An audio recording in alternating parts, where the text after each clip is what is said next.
of more problems dealing with exact equations. So, ang source naman ng ating mga exercises or ng mga problems ay galing kay Differential Equations with Modeling Applications by Dennis Zill.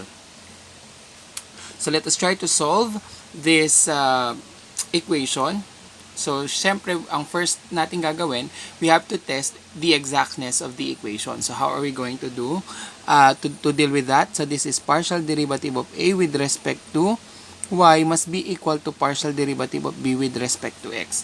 So, remember, ang ating form ng ating first order differential equation is a dx plus dby is equal to 0. So, dapat ang partial derivative nito must be equal sa partial derivative nun with respect to y and x respectively. So let us try to take the partial derivative. So this is partial derivative of y squared cosine x minus 3x squared y minus 2x with respect to y. That must be equal to partial derivative ni b, which is 2y sine x minus x cubed plus ln y with respect to x. So, pag y yon dapat with respect to x. Pag dx yon with respect to y. So, this is differentiating with respect to y, so we have to treat x as constant. So, this is cosine of x times the derivative of y squared, that's 2y, minus x is constant, so 3x squared multiplied by the derivative of y is 1. Derivative of 2x, constant to, so that must be 0.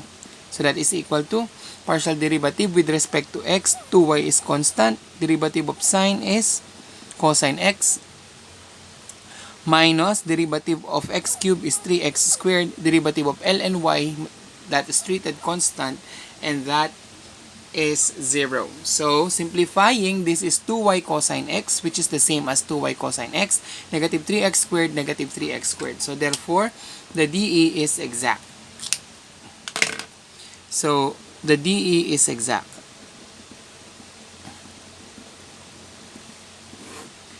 So, pagkatapos na ma-verify na natin ang equation na exact, so, ang una natin gagawin, i-integrate natin to with respect to x. So, that's integral of y squared cosine x minus 3x squared y minus 2x dx. So again, we are to integrate with respect to x. So we have to treat y as constant. So this is y squared integral of cosine of x dx minus 3y integral of x squared dx minus 2 integral of x dx.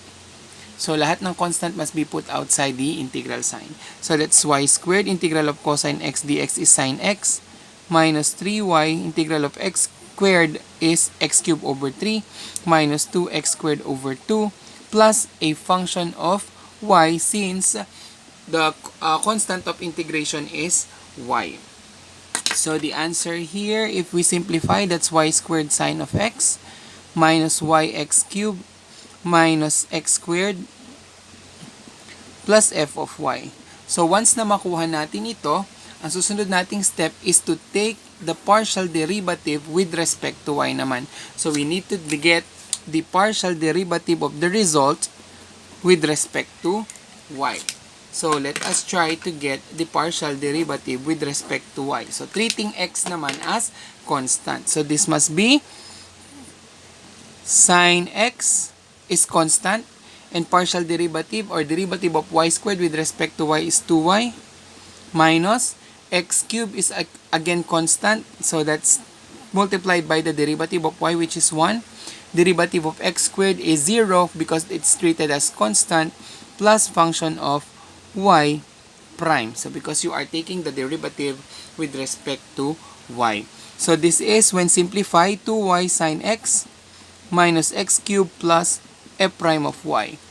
Then, pag nakuha na natin yung result na to, i-equate natin siya dun sa ating b. So what is our b? So our b is 2y sine x minus x cubed plus ln y. So this is 2y sine x minus x cubed plus f prime of y, b equal to the value of b, which is 2y sine x minus x cubed plus ln y. Simplifying, pag na-equate natin siya sa b, simplify natin, this cancels out. Once you transpose that to the right, this negative x cube cancels out as well, giving you f prime of y is equal to ln y.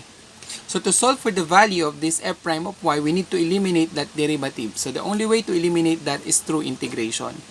So we need to integrate that with respect to y. Then integral of f of y, f prime of y is f of y. Then we need to integrate this using integration by parts. Let u be equal to ln of y, and du is dy over y. Then dv is equal to dy, then v is equal to y. So again, ang formula natin para sa integration by parts, integral of u dv is uv minus integral of v du. So integral of u dv is u times b, ln y times y is y ln y, minus integral of v, which is y, multiplied by dy over y is simply dy, because once you multiply y by dy over y, y cancels out, giving you integral of dy. Then f of y here is equal to y ln y, minus integral of dy is y, of course, plus c. So now, meron na tayong f of y. So from our answer kanina, you have y squared sine of x minus x cubed y. X cubed y is also equal to yx cubed minus x squared plus your f of y. So ano yung f of y natin? Y ln y minus y plus c, or equals c na lang. So we are to transpose that c on the right side of the equation. So that will be our general solution. But since meron tayong initial condition that when x is 0, y is equal to e. Substituting, that's e squared. Y is e, x is 0, so that's e squared sine 0 minus 0 cubed times e minus 0 squared. Y is e, ln e. Sorry, I forgot to put the plus.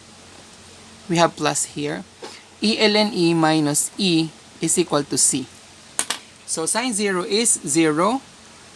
This is 0. 0 squared is 0. Ln e is 1. 1 times e is e minus e. C is therefore 0. So therefore, our final answer, y squared sine of x minus x cubed y minus x squared plus y ln y minus y is equal to 0. So that will be our particular solution. So which is actually the same dapat dun. So let's try to compare. So you have y squared sine x minus x cubed y minus x squared plus y ln y minus y is equal to 0. So we are correct.